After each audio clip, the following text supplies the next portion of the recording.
Salam. Selamat pagi. Apa kabar semua? Luar biasa, haleluya. Berikan tepuk tangan yang gemuruh bagi Tuhan kita yang luar biasa. Karena Dia luar biasa, Dia mempertemukan kita pada pagi hari ini. Mungkin saja kita boleh berada di tempat lain hari ini kan? Tapi justru kita berada di sini, di dalam hadirat Tuhan bersama dengan keluarga besar DOMC Bahasa. Keluarga yang tidak sempurna, tapi kita bersama-sama menyembah Tuhan kita. Bagi Anda yang ada di rumah, selamat pagi, selamat beribadah, dan harap supaya Anda juga akan ada kesempatan bersama kami di Hall 4 ini ya, pada suatu masa yang akan datang. Puji Tuhan, hari ini kita akan terus di dalam siri khotbah dari buku Yehezkel ataupun Yehezkel. Yehezkel kalau dalam bahasa Inggris ya, Yehezkel. Dan pada minggu yang lalu saya berkongsi tentang bagaimana Yehezkel mendapat penglihatan tentang kenajisan-kenajisan yang ada di dalam rumah Tuhan, di bait Tuhan ya. Dan itu telah membuat hati Tuhan begitu sakit sekali ya. Kalau kita lihat di dalam Yehezkel 36 Tuhan sendiri menyatakan betapa Dia kecewa dan sedih. Bahkan di dalam ada satu terjemahan yang berkata seperti ini, aku merasa sakit hati karena namaku yang kudus yang dinajiskan kaum Israel di tengah-tengah bangsa di mana mereka datang. So, kalau dalam terjemahan bahasa yang lain yang mengatakan Tuhan begitu prihatin karena namanya yang dicemarkan ya oleh bangsa Israel, bangsa yang umat pilihan Tuhan. Dan saya melihat bahwa ini tidak jauh beza daripada apa yang sedang terjadi pada masa kita hari ini ya. Jadi itu sedikit background yang saya ingin kongsikan minggu lalu tentang kejahatan, kenajisan yang terjadi di rumah Tuhan. Dan ingat, Tuhan membuka penglihatan kepada Nabi Yehezkel. Bahkan dikatakan dia membuka tembok, menembus tembok dan melihat di dalam itu dalam penglihatannya dan melihat the beast, binatang-binatang yang najis ya ada di dalam rumah Tuhan. Itu membayangkan keadaan gereja ya pada hari ini juga, di mana banyak hal-hal yang terjadi even in the house of the Lord ya. So itu sedikit background dan saya teruskan pada hari ini tentang di akhir khotbah saya minggu lalu bahwa ada pengharapan. Tuhan sendiri menjanjikan bahwa ada pengharapan ya, walaupun kejahatan yang begitu terjadi. Jadi itu sedikit sebanyak tentang latar belakang yang saya kongsikan. Sebelum itu mari kita datang kepada Tuhan dalam doa kita persiapkan hati kita. Bapa, kami bersyukur karena kami dapat datang bersama di dalam rumah-Mu, menyembah Engkau, menyembah Tuhan kami yang satu, yang esa, yang satu-satunya Tuhan dan penyelamat kami. Kami bersyukur Tuhan karena kami ada hari ini. Semua adalah karena kemurahan kasih-Mu Bapa. Berikanlah kami hati yang menerima, hati yang siap untuk menerima kebenaran firman Tuhan. Yang mungkin secara tegas dan keras menegur kami, mengingatkan kami. Karena justru itulah firman-Mu, menegur, memperbetulkan kami, memulihkan kami, bahkan memberikan pengharapan. Bukan membuatkan kami rasa guilty, merasa kami bersalah, tapi membuat kami convicted, sadar akan di mana hidup kami di hadapan Engkau Tuhan, supaya kami tahu melangkah dan apa yang harus kami lakukan di dalam kami berjalan bersama dengan Engkau. Terima kasih Bapa, berbicaralah, pakailah hamba-Mu yang tidak lebih daripada mereka yang duduk mendengar.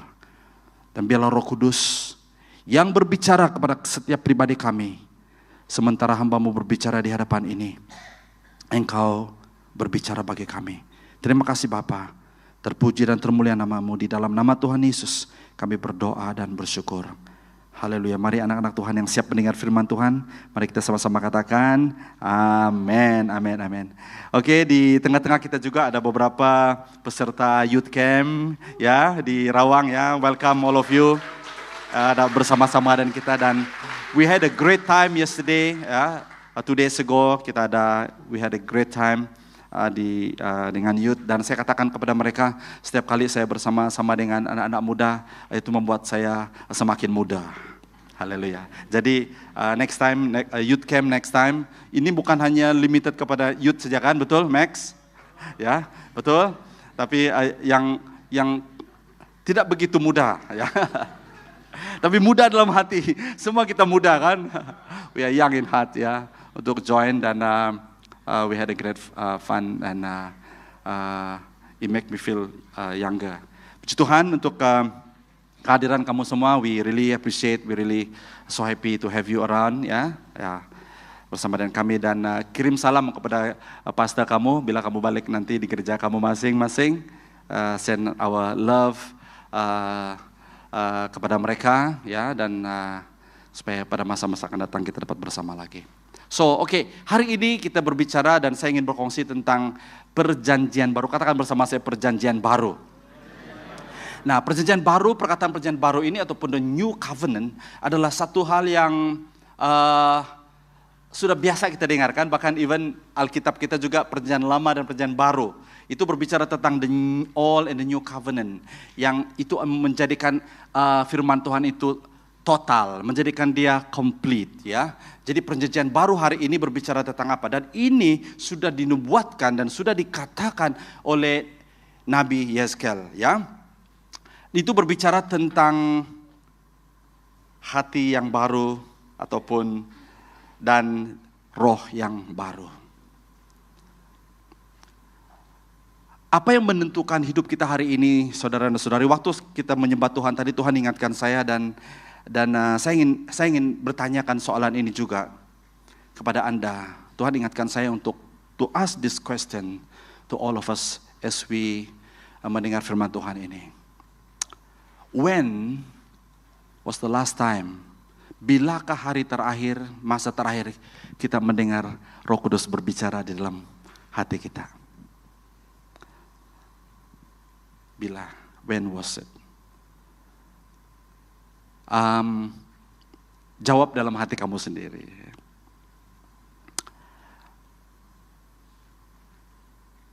When was the last time? Bilakah hari terakhir, masa terakhir Tuhan berbicara kepada kita dan you hear it, oh Lord, thank you Lord for speaking to me.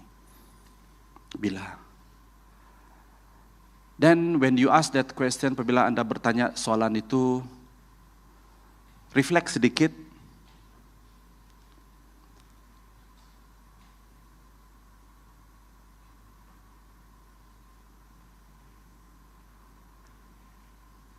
Beri masa Tuhan berbicara kepada kita hari ini.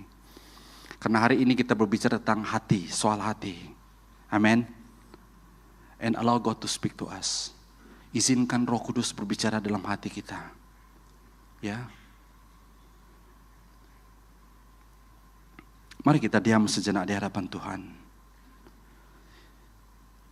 Listen to your heart. Dengar suara hatimu, naluri hatimu. Izinkan Roh Kudus berbicara langsung ke dalam rohmu hari ini.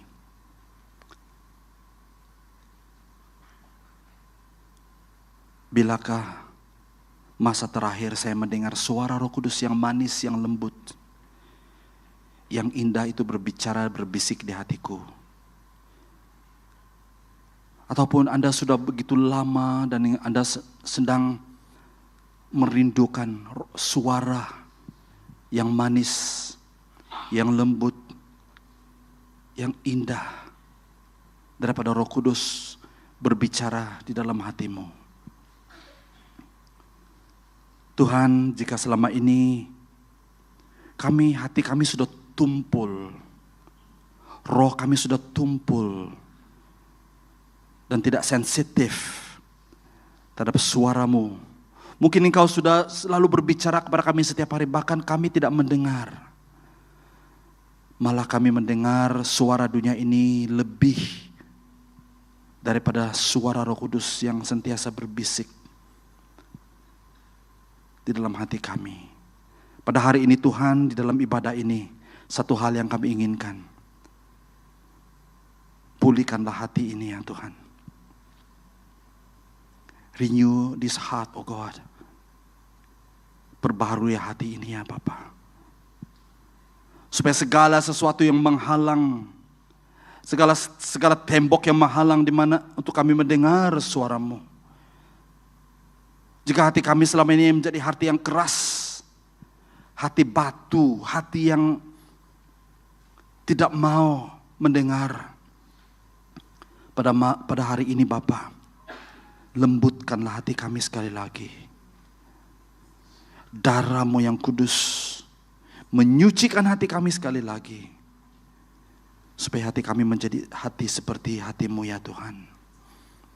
Supaya kami dengan bebas mendengar suara-Mu, dan dengan tegas menolak segala suara-suara daripada dunia ini.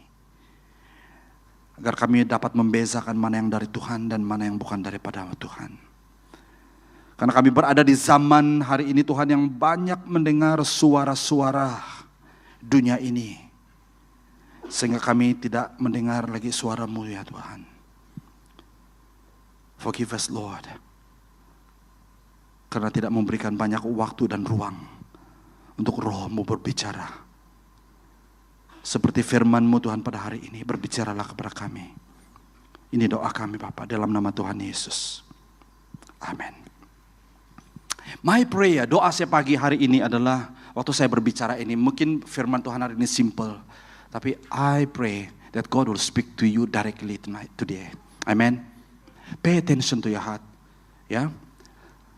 Karena di dalam perjanjian baru ini kita melihat bahwa perjanjian lama dan perjanjian baru ataupun Old Covenant and the New Covenant.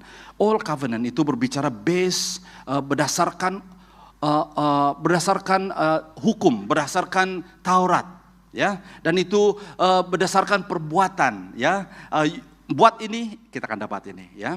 Buat ini, if you don't do this, then you get this. Ya, itu adalah Old Covenant. Itu adalah perjanjian lama, ya, berdasarkan Taurat Tuhan. Dan kita melihat bahwa Taurat Tuhan itu tidak pernah membuatkan orang umat Tuhan pada waktu itu menjadi lebih baik. Bahkan itu membuat mereka lebih berdosa, jatuh dan jahat sekali. Sehingga Yeskel melihat kejahatan itu bukan hanya terjadi kepada orang ramai, tapi itu terjadi di rumah Tuhan, di dalam bait Tuhan. Kita melihat itu di dalam Yeskel yang minggu lalu yang saya sudah kongsikan. Yeskel 8, 9 dan 10, 11 kita melihat itu.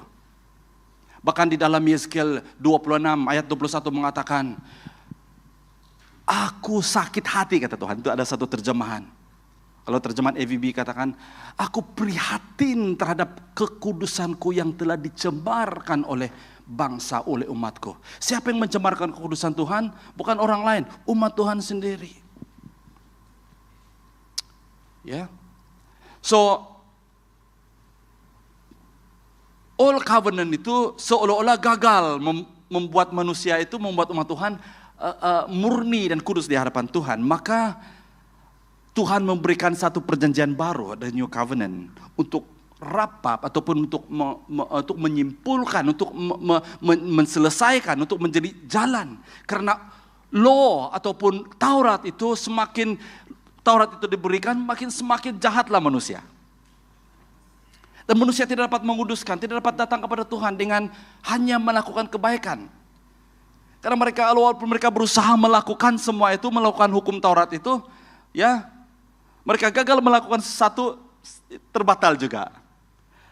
Ya, karena kekudusan Tuhan itu sangat tinggi, sangat luar biasa, standarnya sangat tinggi. Maka manusia tidak dapat mencapai kekudusan Tuhan dengan perbuatannya sendiri.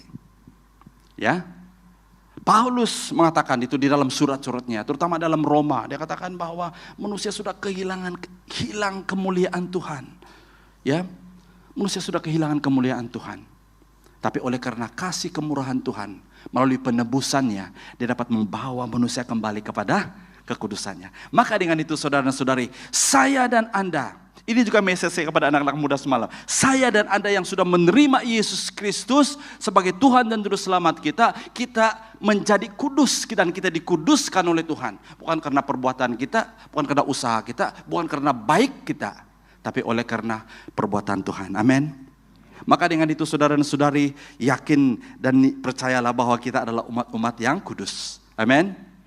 We are the saints. Kita adalah umat-umat yang kudus. Yaitu dikatakan di dalam dalam 1 Petrus 2:9. Kita adalah umat pilihan Tuhan. Imamat rajani, umatnya yang kudus. Menjadi kepunyaan Tuhan yang dikeluarkan daripada kerajaan kegelapan kepada kerajaan yang terang. Supaya kita dapat declare the praises unto the Lord. Supaya kita dapat mengistiharkan, mendeklarasikan puji-pujian bagi Tuhan. Karena itulah the new covenant. Dan kita tidak dapat melakukan itu tanpa pertolongan Tuhan. Nah, saudara-saudara yang saya kasih, kita akan belajar bersama-sama pada hari ini.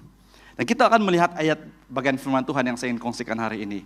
Dalam Yeskel 36, 25 sampai 28. Ya, kita akan baca. Saya hanya kutip bagian ayat ini. Ya, Yeskel, boleh kita baca bersama? Why don't we all stand? Mari kita baca, kita berdiri, kita akan baca bersama-sama dengan semangat ya. Kita membaca firman Tuhan ini. 1, 2, 3. Kamu akan kurenjis dengan air suci sehingga kamu menjadi suci. Aku daripada segala kenajisanmu dan daripada segala berhalamu. Kemudian aku akan mengurniakan kepadamu hati yang baru dan menaruh roh yang baru dalam batinmu. Akan kusingkirkan hati yang keras daripada tubuhmu dan kukurniakan hati yang lembut kepadamu. Aku akan menaruh rohku ke dalam batinmu serta membuat kamu hidup menurut ketetapan-ketetapanku, berpegang teguh kepada peraturan-peraturanku dan mematuhi semuanya. Silakan duduk, terima kasih. Puji Tuhan. Haleluya. Firman Tuhan itu indah, right? Amin. Nah, kalau kita melihat sedikit sebanyak tentang bahagian firman Tuhan ini, kalau kita lihat perkataan ku itu diulang berkali-kali. Berarti saudara dan saudari, kekudusan kita is nothing to do with what we can do. Ya, semua itu adalah daripada Tuhan. Karena Tuhan tahu bahwa manusia tidak boleh menguduskan dirinya. Manusia tidak boleh datang kepada Tuhan dengan usahanya sendiri. Dia kalau sekiranya pun dia mengorbankan segala-galanya, jika sekala dia mengorbankan semuanya, itu pun tidak cukup untuk kekudusan Tuhan, untuk memulihkan kemuliaan kita. Maka dengan itu bahkan law Taurat itu pun tidak mampu ya memurnikan umat Tuhan. Maka Yeskel melihat ini, penglihatan ini dan bernubat, dan dia katakan inilah kata-kata Tuhan. Kamu akan kurenjis. Ku itu adalah siapa? Allah sendiri. Dia akan menyucikan kita dengan air sehingga kamu menjadi suci. Amin. Itu sebabnya saudara, kita akan belajar lebih dalam nanti bagaimana kita akan mengalami penyucian ini ataupun pengudusan ini. Nah, dengar baik-baik. Hari-hari ini saya tidak mau bercakap ataupun menentang ataupun kritik tentang gereja-gereja lain ataupun tidak ya. Tapi jarang-jarang pulpit digunakan untuk berkhotbah tentang kekudusan. Banyak orang takut untuk berbicara tentang hal kekudusan. Yes, we all struggle with sin, right? Semua kita struggle with sin. Betul? Ada orang tidak struggle dengan dosa di sini? Siap? Ya? Semua kita struggle dengan dosa kan? Betul? Justru itulah gereja adalah tempat yang terbaik untuk kita belajar dan ditegur oleh firman Tuhan. Ya, akan kusucikan kamu daripada segala kenajisanmu dan dari segala berhalamu. Pada awal-awalnya Yeskel berbicara tentang berhala-berhala yang menyakitkan hati Tuhan. It pains the heart of God. Bahkan Tuhan melihatkan kepada Yeskel tentang kenajisan-kenajisan yang begitu teruk sekali di dalam rumah Tuhan, di dalam bait suci pada waktu itu. Dia melihat segala jenis binatang yang buas di dalam gereja itu berbicara tentang berhala-berhala yang menyakitkan hati Tuhan. Bagaimana dengan kita hari ini saudara? Apakah berhala-berhala yang menjadi berhala dalam kehidupan kita? Check your heart. Dan Tuhan berkata, I want to remove that. Saya ingin menghancurkan semua itu. Dan kemudian dalam ayat yang ke-26 dia berkata, kemudian aku akan mengaruniakan, again back to God. Dia akan mengaruniakan kepadamu. Kepada siapa? Kepada kita. kepada saya dan Anda. Hati yang baru dan menaruhkan roh yang baru dalam batinmu. Wow, ini luar biasa. Ini seolah-olah seperti satu kelahiran baru. Amen. Ini adalah, the greatest ever miracle yang boleh terjadi dalam kehidupan kita adalah kelahiran baru. Amen. Banyak orang Kristen hari ini masih belum lahir baru. Dan kelahiran baru itu, saudara, kita tidak boleh lakukan itu dengan usaha kita sendiri. Dan firman Tuhan hari ini mengatakan kepada kita, aku akan mengerunyakan kepadamu hati yang baru dan menaruh roh yang baru dalam batinmu. Roh di sini dalam small capital letter itu roh kita sendiri. Roh yang tunduk, roh yang taat, roh yang patuh, roh yang siap dibentuk. Ya, akan kusingkirkan hati yang keras daripada tubuhmu dan kukurniakan hati yang lembut kepadamu. Dia berbicara tentang kehidupan orang Israel yang keras, hati mereka yang keras, hati mereka yang batu. Sudah berkali-kali ditegur, sudah berkali-kali mereka melihat dan menyaksikan kemuliaan Tuhan. Mereka menyaksikan mukjizat-mukjizat di depan mata mereka sendiri, tapi itu tetap mengeraskan hati mereka. Mereka balik lagi kepada berhala-berhala. Bahkan yang menyedihkan hati Tuhan, mereka mencampur adukkan berhala dengan kepercayaan mereka sendiri. Tidak jauh beda dengan kita hari ini kan orang Kristen. Ya. Di kampung kami ada satu, uncle saya juga, dia adalah seorang bomo. Dia seorang bomo dan terkenal di kampung kami adalah seorang bomo. Bomo tahu? Ya, bomo tahu kan? Paham ya? Tapi tidak ada orang bomo di sini kan? Ada kah bomo? Kalau ada bomo di sini kita berdoa, kita tumpang tangan hari ini. Lepaskan. Berada tamat cakap tumpang kaki lagi ya. Ya. Bomo ini pakcik saya juga. Hari lain dia begitu aktif di dalam penyembahan dia. Bomo di rumahnya kalau kita ada lilin, dia ada apa sedikit tempat penyembahan dia dan semuanya ya. Tapi hari Minggu dia datang ke gereja juga. Itu yang membingungkan orang kampung. Dia bomo, tapi hari Minggu datang ke gereja juga. Jadi ada orang berani pergi bertanya kepada dia, Pakcik, kamu hebat ya, kamu bomo. Ya, semua orang tahu dia bomo. Tapi hari Minggu kamu datang ke gereja juga? Oh ya, saya datang ke gereja juga. Tapi dia duduk di belakang-belakang. Ya, dia datang ke gereja.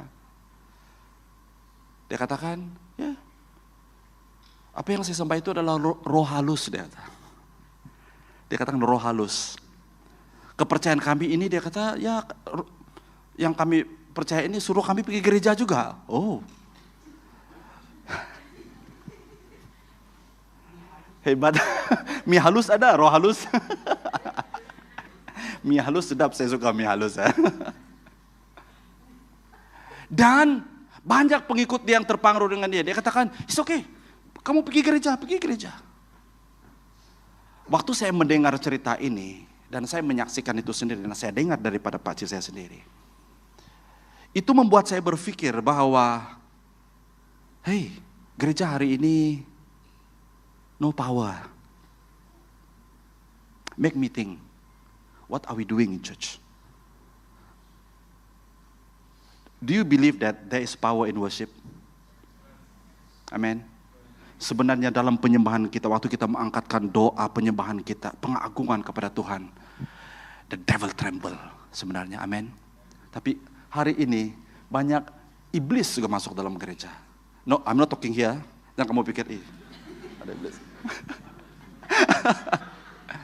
But this is my experience in my own kampung. Saya melihat itu. Saya tidak tahu kamu, di long houses kamu adakah? Bahkan dia menyuruh dia punya pengikut datang pergi gereja. Rupa-rupanya dia gunakan itu supaya dia menarik mereka untuk datang ikut. Supaya lebih banyak membership dia. Ya. Karena mereka pergi, oh boleh pergi gereja. Kami pun boleh pergi gereja. Jadi orang keliru, orang kampung keliru. Nah, dengar baik-baik, bagi saya, Tuhan tidak kompromi tentang kekudusannya. Amin, saudara. Tapi kalau gereja itu benar-benar menyembah Tuhan, hidup di dalam kebenaran. Waktu kita menyembah Tuhan, penyembahan kita yang benar-benar di hadapan Tuhan, the devil tremble, dan dia tidak tahan dalam hadirat Tuhan. Amin, saudara. Saya banyak melihat penyembahan, waktu penyembahan dengan hati yang betul-betul terarah kepada Tuhan. Pemulihan terjadi, orang sembuh waktu penyembahan, belum tumpang tangan lagi, belum didoakan lagi. Yang ada kerasukan, ada orang manifest. Waktu ada satu ibadah itu, ada beberapa kali, tapi saya ingat betul ini, waktu kami penyembahan, begitu ramai orang. Penyembahan, orang manifest. Orang yang dirasuk, semuanya manifest. Dan orang sibuk mau pegang-pegang semua, dan Tuhan katakan, no, biar saja. No need to tumpang tangan, biar saja. You know what? Di dalam hadirat Tuhan sendiri mereka sembuh. Mereka jatuh dan bangun sendiri. Haleluya. Dan saudara dan saudari, bahwa Tuhan yang kita sembah itu adalah luar biasa. Amin. Jadi waktu penyembahan, saudara, mari kita serius di hadapan Tuhan. Karena penyembahan itu bukan hanya aturan gereja. No. It is not just a nice worship. Tidak ramai orang seperti Max kan dapat memimpin pujian. Tidak ramai semua orang bermain musik seperti ini. Luar biasa. Tapi itu, saudara, itu membawa kita to facilitate everyone, setiap pribadi kita untuk datang dalam hadirat Tuhan menyembah. Jadi saya mendorong, sewaktu kamu menyembah, duduk depan, tengah-tengah, di belakang kah, biarlah penyembahan itu lahir dari hati kita yang terdalam. Kita menyembah Tuhan, Lord, I worship you. You deserve all praise and worship. Amin. Karena itu yang Tuhan mau, supaya roh kita menyembah Allah yang benar. Hati kita menyembah dengan hati yang sungguh-sungguh di hadapan Tuhan. Dan apa yang Tuhan lakukan, dia katakan, akan kusingkirkan hati yang keras daripada tubuhmu. Ini yang Tuhan lakukan dalam hidup kita, saudara. Jika engkau merasakan hatimu keras selama ini. Ada orang mengaku, saya keras, pastor. Ada yang berani mengaku. Ada yang berani mengaku seperti itu? Kamu tahu sendiri mungkin keras. Sudah berkali-kali ditegur, tapi tidak lagi. Itulah keras, itulah tanda-tanda hati yang keras. Bukan kepala batu, hati batu. Saya tidak tahu apa itu kepala batu, saya tidak tahu. Nanti kita tanya Brian. Ayat yang kedua, ayat ke-27 berkata, aku akan menaruhkan, ini yang penting. Tadi dia memberikan kita hati yang baru di dalam batin kita. Sebab manusia ada tubuh, jiwa, dan roh. Kita ada roh kita sendiri. Ya. Dan roh kita sendiri itu Tuhan perbaharui karena dia menaruhkan roh yang baru. Dan yang ayat yang ke-27 berkata, aku akan menaruhkan rohku, dan ini dia adalah roh Tuhan sendiri.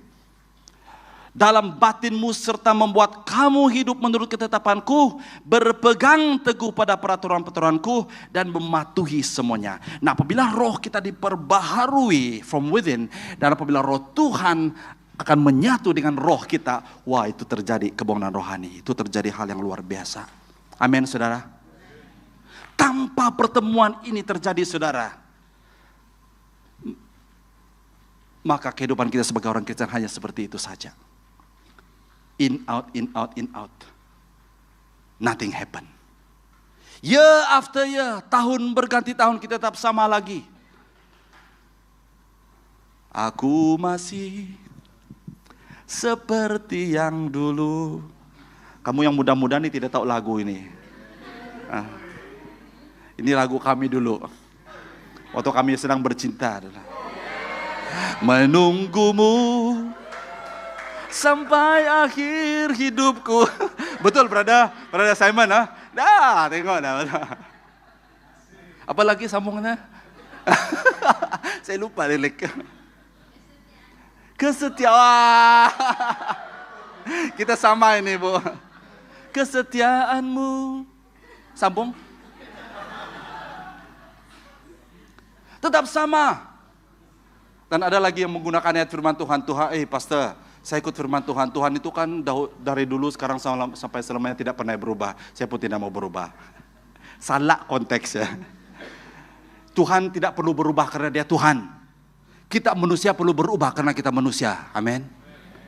Jadi biarlah, jangan tunggu tahun depan, jangan tunggu naik tahun baru kita mau berubah. Baru kita cari resolusi yang baru. Kita mau cari iltizam yang baru. Jangan tunggu naik tahun nanti, saya kumpul-kumpul buat dosa dulu sampai 1 hari bulan 1 nanti, 31 nanti, baru saya lepaskan. Buang selor dalam di sungai. Itu Itu biasa kami di kampung dulu. Mau buang, dia kata mau buang sial. Adakah di tempat kamu seperti itu? Buang sial. Ya. Pak Tang tidak tahu nih, kami di kampung macam itu Pak Tang. Setiap 31 tahun kumpul dosa tuh dari Januari sampai bulan 12, 31 hari bulan. Oh, buang sial, buka seluar dalam, buang di sungai. Astaga. Tidak perlu tunggu 31 hari bulan 12. Hari ini kau mendengar firman Tuhan, mari kita buka hati kita kepada Tuhan, berikan kemuliaan bagi Tuhan kita. Kalau tidak saudara, kita tidak dapat mengikut ketetapan-ketetapan firman Tuhan. Kita tidak dapat berpegang teguh kepada peraturan-peraturanku, kata firman Tuhan. Kita tidak dapat mematuhi firman Tuhan. So ini firman Tuhan yang kita akan kongsikan hari ini. Nah, saya akan ada beberapa hal yang saya ingin kongsikan di sini. Nah, Ezekiel 36 ini berbicara tentang janji Tuhan mengenai perubahan hidup. Katakan bersama saya, perubahan hidup. We need to change, I need to change, every one of us need to change. Dia sendirilah yang mengurniakan hati yang baru dan roh yang baru sebagai tanda pembaharuan dalaman kita. Kelahiran baru dan kehidupan selaras dengan kehendak Tuhan. Perubahan yang sebenar tidak datang daripada usaha manusia. Yes. Tidak datang daripada usaha manusia. Yes, Tuhan perlukan bahagian kita juga. Bahagian kita adalah taat. Tetapi dia campur tangan. This is the one thing I love about God. This is one thing I love about Christianity. Because nothing to do with us. Nothing to do what we can do. Betul? Itu adalah karena Tuhan. Dan mungkin soalan kamu bertanya, Pastor, so kita tidak buat apa-apa, tidak perlu buat ini, buat itu, buat ini, tidak perlu berbuat baik. No, that's not what it means. Karena kekudusan adalah soal Tuhan. Amin. Kekudusan adalah soal Tuhan. Karena Dia yang kudus. Karena Dia yang kudus, maka Dia yang akan melakukan pengudusan di dalam hidup kita. Haleluya. Ada beberapa perkara yang kita mau belajar hari ini. Pertama adalah perubahan dalaman. Katakan bersama saya, dalaman. Dalaman adalah hal yang tidak diketahui. Mungkin saja kita ini boleh berlakon. Saya adalah pelakon yang pandai berlakon. Syukur saya tidak ada jadi bintang film. Saya pandai berlakon di depan istri saya, dia tahu. Saya pandai berlakon di depan anak-anak saya. Saya pandai berlakon di hadapan jemaat saya. Saya pandai berlakon di hadapan orang-orang lain. Tapi who knows inside me? No one knows. God knows. Betul? Betul? Seperti kita juga, saudara. Ada mungkin boleh berlakon di hadapan orang lain. You look good on the outside, but deep inside of you there is ada sesuatu yang begitu Anda struggle. Dengan itu saudara dan saudari, perubahan dalam hal ini yang dituntun oleh Tuhan. Kalau kita tidak ada memiliki roh yang baru yang Tuhan ingin perbaharui dalam hidup kita hari ini, maka perubahan dalam hal ini bagi kita adalah satu hal yang tidak penting. Why do you come to church?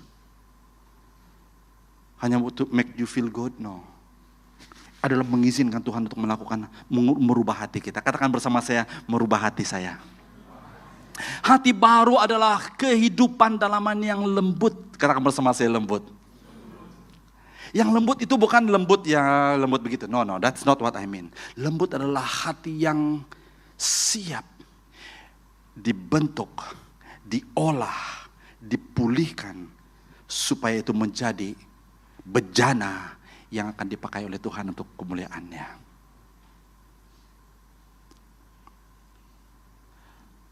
Hati yang lembut ataupun hati yang baru adalah hati yang siap ingin melakukan apa yang Tuhan ingin lakukan dalam kehidupan kita.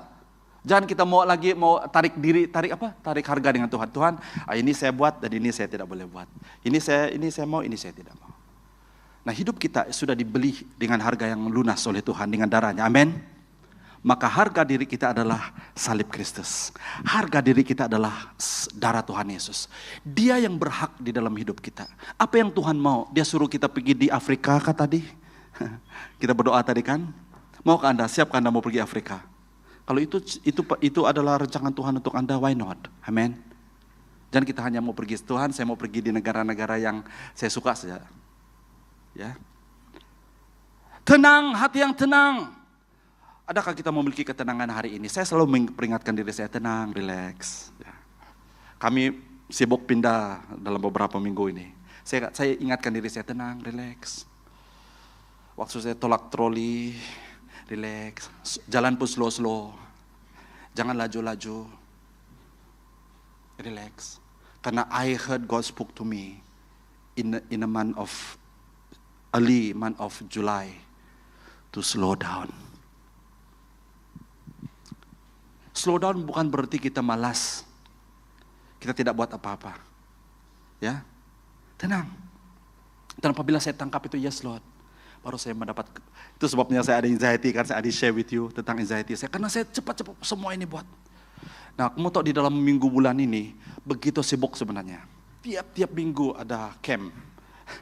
This is the last camp for this month. I've been speaking for 3 minggu berturut-turut. Wah, kalau saya tidak mendengar suara Tuhan memberikan slow down, mungkin saya tidak dapat ambil ini semua, dapat melalui semuanya. Tenang dan penuh kasih menggantikan kekerasan ataupun rintangan yang menghalang perubahan. Nah, kita dengar baik-baik, kita harus identify hal-hal yang boleh menghalang perubahan dalam yang terjadi dalam hidup kita. I do not know, mungkin kamu tahu, perlu kamu identify apakah halangan ataupun apa yang membuat boleh menghalang perubahan dalaman boleh terjadi dalam hidup kamu. Yang kedua adalah pembaharuan rohani. Katakan bersama saya, pembaharuan rohani. Saya hampir menggunakan perkataan kebangkitan rohani. Kebangkitan rohani is a big word. Tapi apa yang saya mau tekankan di sini adalah pembaharuan roh kita. Ya, roh kita harus disegarkan. Nah, saya berdoa supaya setiap kali kita datang ke rumah Tuhan, setiap kali kita menyembah Tuhan, setiap kali kita membaca firman Tuhan, ada sesuatu kesegaran yang kita alami di dalam roh kita. Itu perubahan rohani. Bukan kamu didoakan tumbang dan apa, itu bukan saya. Ya, sometimes it does. Tetapi hal-hal yang kecil seperti ini, when you read the word of God, apabila kita menyembah Tuhan, berdoa, Tuhan sentuh hati kita, Tuhan membaharui kita. Karena roh yang dibaharui membolehkan kita memiliki semangat yang baru. Semangat yang baru itu seperti apa? Semangat yang berkobar-kobar. Saya menggunakan bahasa yang mudah untuk kita mengerti semangat. Ya, bayangkan orang tidak punya semangat. Bagaimana kira-kira orang yang tidak punya semangat? Nah, banyak perkara-perkara di dunia ini yang mematahkan semangat kita, betul? Kekecewaan, sakit penyakit, kelemahan, ya, kegagalan, dan semuanya akan membuat kita long lie, sehingga kita tidak semangat lagi, tidak mau bangun pagi lagi. I don't want to face the day.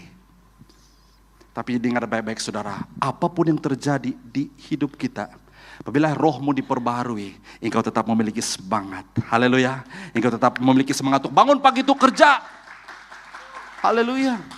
Engkau tetap punya semangat untuk melayani. Even you don't feel like it. Engkau tetap bersemangat untuk menyembah Tuhan. Engkau tetap bersemangat untuk melayani. Walaupun perasaanmu, emosimu menekanmu. Karena kita memiliki semangat yang baru yang tidak dikuasai oleh emosi kita. Amin saudara. That is pembaharuan rohani. Kesegaran jiwa. Ya, we talk about yesterday juga, we talk about mental health. Banyak hal-hal yang menekan jiwa kita hari ini. Hal-hal lalu yang terjadi dalam kehidupan kita, peristiwa-peristiwa pahit yang terjadi dalam kehidupan kita, menekan jiwa kita sehingga kita tidak dapat keluar, sehingga kita kemurungan dan ya jadi mental health. Statistik mengatakan begitu ramai anak-anak muda hari ini. 4,6% populasi daripada 16 tahun ke atas ada dalam kemurungan. Itu lebih kurang dalam 1 juta rakyat Malaysia, betul? If I'm quoting the statistic correctly. Ya, dan apa yang membuat saya begitu terkejut bahwa mental issue ini sangat banyak, dan di mana negeri yang paling tinggi adalah di mana? Di Sarawak. Halo, ini Sarawakin ya? Ya, mungkin kamu tidak termasuk lah, mungkin orang di Sarawak di sana lah. Hopefully it's not yours, not you. Kesegaran jiwa ini perlu saudara. Ya. Dan roh, kesegaran roh. dan keterbukaan mengikut pimpinan Roh Kudus. Haleluya, this is luar biasa. Apabila roh kita disegarkan, spirit kita disegarkan, kita akan terbuka. Holy Spirit, do whatever you wish. Lakukan apa yang engkau inginkan. Aku mau taat. Haleluya. Yang ketiga adalah pemerkasaan ilahi. Wow, ini luar biasa. Apabila roh kita diperbaharui, Tuhan memberikan kita new spirit and new heart. Apa yang akan terjadi dalam hidup kita adalah akan terjadi satu pemerkasaan ilahi. There is empowerment, spiritual empowerment dalam kehidupan kita. Ada kegairahan, ada satu semangat yang luar biasa. Dan itu dikerjakan oleh Roh Kudus yang membolehkan kita untuk taat. Untuk kita memampukan kita untuk menurut kebenaran dan suka akan kebenaran firman Tuhan. Ada pemerkasaan ilahi. Ada kuasa yang kita tidak tahu itu dari mana. Tapi kita tahu itu daripada Tuhan. Yang memberikan kita kemampuan untuk melakukan segala sesuatu. Sehingga kita katakan, it's not me anymore. It is you, God. Yang memberikan kita kuasa. Amin. Ini luar biasa sekali. Kita perlukan kuasa Tuhan. Karena musuh kita, enemy kita, bukanlah darah dan daging, saudara. Tapi roh-roh, penghulu-penghulu udara, kuasa-kuasa kegelapan. Maka kita perlukan pemerkasaan ilahi. Kalau kita tidak memiliki pemerkasaan ilahi ini, kita tidak mampu bertahan dengan roh-roh jahat. Karena the spirit out there is real. Is very real. Karena roh-roh jahat juga boleh perform miracles. Yes. Mereka dapat melakukan mukjizat dan tanda dan sebagainya. Saya pernah kongsikan dulu tentang pengalaman saya. Kebal. Saya pernah kebal. Pegang satu benda, dihiris-hiris dengan itu reza, itu jauh cukur, tidak luka. Karena ada benda, dan saya melihat itu waktu saya umur 15 ke 16 tahun. I saw it right in front of my eyes. Rambut saya dipegang, dipotong-potong. Saya melihat abang saya dipegang tangan, dipotong-potong, tidak. Wow, real kan? Kalau kita tidak percaya kepada kuasa pemerkasaan ilahi, kita akan cepat percaya kepada hal-hal seperti ini. Banyak orang Kristen hari ini, saudara, mereka berdoa bertahun-tahun untuk sesuatu penerobosan, tapi tidak pernah terjadi, maka mereka putus asa, mereka cari daripada kuasa-kuasa dunia ini. Bahkan hari ini pun banyak orang mencari jawaban daripada ChatGPT. Halo?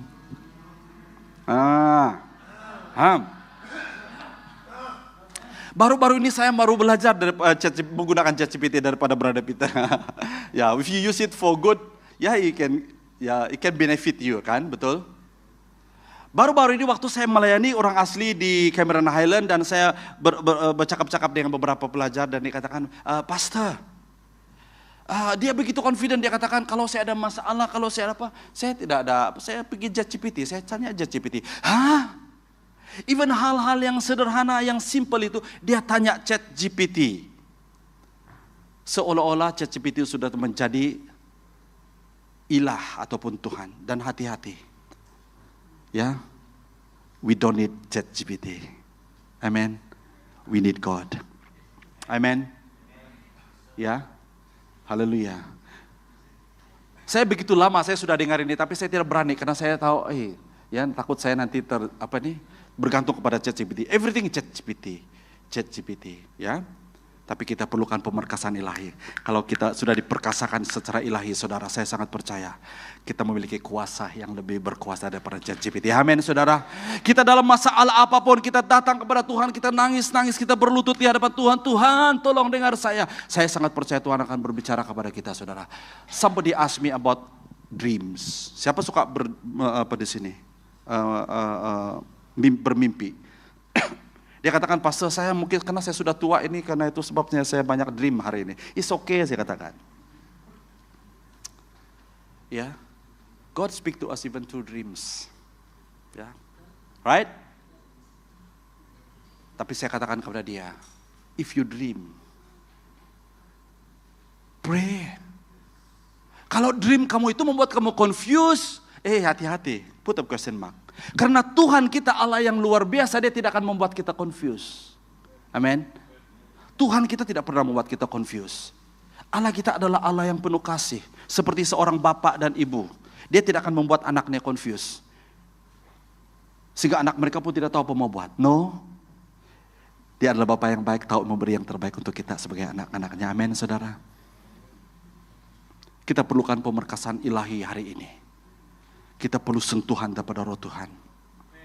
Dan yang terakhir adalah pemulihan hubungan. Katakan bersama saya, hubungan. Hubungan dengan Tuhan kita perbaharui. Karena apa, saudara? Kenapa Tuhan perlukan kita hati yang baru dan roh baru? Supaya dia boleh berhubung dengan kita langsung. Itulah tujuan salib, untuk membawa kita, memulihkan kita kembali kepada dia. Amin. Itulah tujuan salib. Membawa kita kepada pemulihan. Supaya dia boleh berkongsi, dia boleh berkomunikasi dengan kita. Karena dia adalah Allah yang suci. Dia adalah yang kudus. Dia tidak boleh berhubung dengan kenajisan. Dia adalah Allah yang kudus, maka dia mau berhubung dengan kita. Maka dengan itu law ataupun Taurat itu tidak membuat manusia kudus dan suci. Sehingga dia tidak boleh menguduskan mereka melalui Taurat. Semakin mereka ikut Taurat, mereka berdosa. Semakin dalam dosa. Bahkan semakin dalam dosa. Ya, maka Tuhan katakan, aku akan merenjiskan mereka dengan air suci. Aku yang akan memulihkan, aku mengurniakan mereka hati yang baru. Aku akan mengurniakan mereka roh yang baru. Supaya waktu Tuhan mencurahkan rohnya, supaya mereka dapat connect. Kita dapat, oh yes, ini daripada Tuhan. Yes, ini daripada Tuhan. Ini daripada Tuhan. Supaya apa, saudara? Supaya ada divine connection. When was the last time you hear God? Itu soalan saya yang pertama tadi. Karena Tuhan mau komunikasi dengan kita. Tuhan mau berbicara kepada kita. Pembaharuan ini memulihkan keharmonian. Bukan saja keharmonian kita dengan Tuhan, to make peace with God, but also to make peace with each other. Kalau kita katakan Tuhan, kita berdoa kepada Tuhan, Tuhan yes Lord. Kita mendengar suara Tuhan, kita melakukan banyak hal-hal yang luar biasa. Seolah-olah itu adalah hal-hal yang rohani, tetapi kita punya hubungan dengan orang sama kita tidak baik. Kita tidak siap mengampuni orang yang bersalah kepada kita.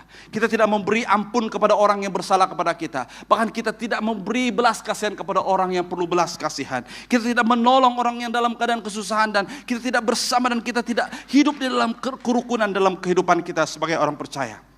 Kita simpan dendam, kita simpan marah, bitterness, kepahitan. Bertahun-tahun kita menyimpan semua itu. Bahkan ada yang mengatakan, ada bubi, ada batas, ada hari kau kena balas. Itu bukanlah istilah rohani, saudara. Itu tidak ada dalam Alkitab. Dari mana kita belajar itu? Ya, dari kawan. Jadi saudara-saudara yang saya kasih di dalam nama Tuhan Yesus Kristus, pembaharuan ini akan memulihkan keharmonian kita. Hari ini cek diri kita. Do I still have hold grudges? Menyimpan dendam, menyimpan amarah, menyimpan sakit hati kita terhadap seseorang, siapapun orang itu. Mari saudara, cek diri kita. Karena Tuhan ingin membawa kita kepada kehidupan dan kesejahteraan dan kehidupan yang penuh bermakna. Sebagai respon, saya boleh minta musik ambil tempat.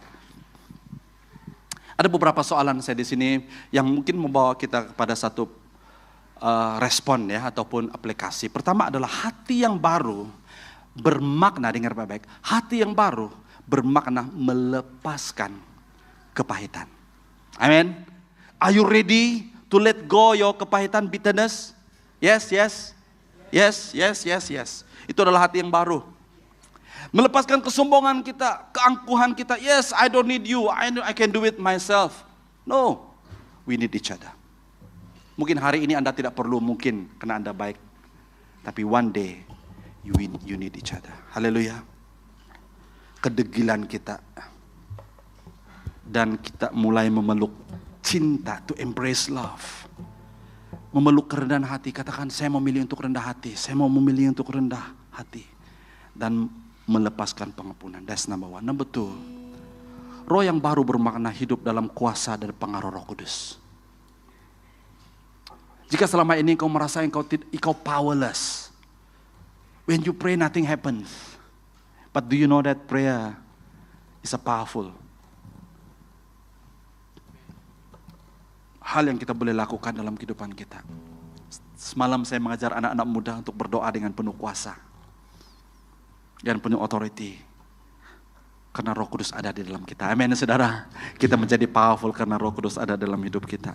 Berjalan dalam pengharapan dan berjalan dalam sejajar dengan kebenaran firman Tuhan. Yang terakhir, hati dan roh yang baru akan memperkasakan hidup kita, yang akan menjadi pemangkin kepada pertumbuhan. Maka hidup kita tidak sama tiap tahun. Hidup kita berubah, kita bertumbuh. Ada grow dalam kehidupan kita. Ada perkembangan. Dan yang paling penting adalah hati yang baru dan roh yang baru akan mencetuskan pemulihan dan perubahan yang baru dalam kehidupan kita, dalam keluarga kita, dalam kehidupan kita sehari-hari. Sebagai kesimpulan, Allah menjanjikan hati yang baru. Allah yang menjanjikan, bermula daripada Allah. Segala sesuatu bermula daripada Allah dan diakhiri dengan Allah sendiri. Allah menjanjikan hati yang baru dan roh yang baru. Bukan hanya tentang perubahan. Yes, it's good to have perubahan. Tapi ianya adalah tentang menjadikan hidup kita utuh sepenuhnya, dipulihkan, dikuduskan, diberi kuasa untuk berjalan di dalam gaya hidup yang baru yang dipimpin oleh Roh Kudus dan kebenaran firman Tuhan. Mari kita tunduk kepala berdoa.